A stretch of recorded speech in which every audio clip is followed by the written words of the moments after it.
Reverend Steve, keeping it simple. We're going to be in Revelation 18. We're going to be in verse 15. And we're talking about the merchants. And this part of Scripture talks about the merchants standing far off and weeping about her destruction.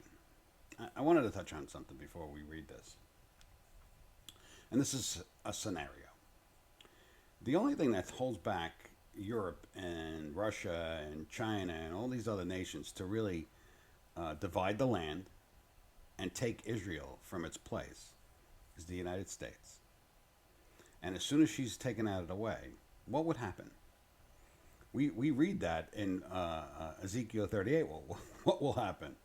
That Russia, Magog, Turkey, and all these other nations, Persia, will come against Israel and surround her. And the only thing that stands in their way is us. So that first key of the tribulation has to be taken out of the way, which is us. And that's what this talks about. We're talking about the destruction of Babylon. That comes before everything. And I've discussed this already. In Revelation 14, God proclaims how this happens. First, it's the angel proclaims the gospel. Then Babylon falls, and then the mark of the beast is implemented. That's all going to happen just as that says. God proclaims the order of things. This happens first. This happens the second thing. The gospel is proclaimed. Like I said, it's proclaimed through persecution. And then this happens. And the persecution is starting to happen to the church in this country and throughout the world, as we see it with the lockdowns and the Jimmy jabs and all that stuff. That's all taking place. Let's read this and read some more of the attributes before it gets too late on my video. The merchants of these things, talking about the things before that I talked about, slavery and all the other things, merchandise and everything, they all weep about it.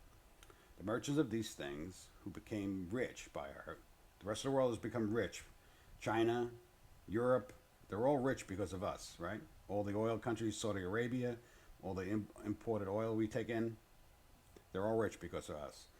Rich by her will stand at a distance for the fear of her torment, weeping and wailing, and saying, Alas, alas, the great city that was clothed with fine linen and purple and scarlet, and adorned with gold and precious stones and pearls.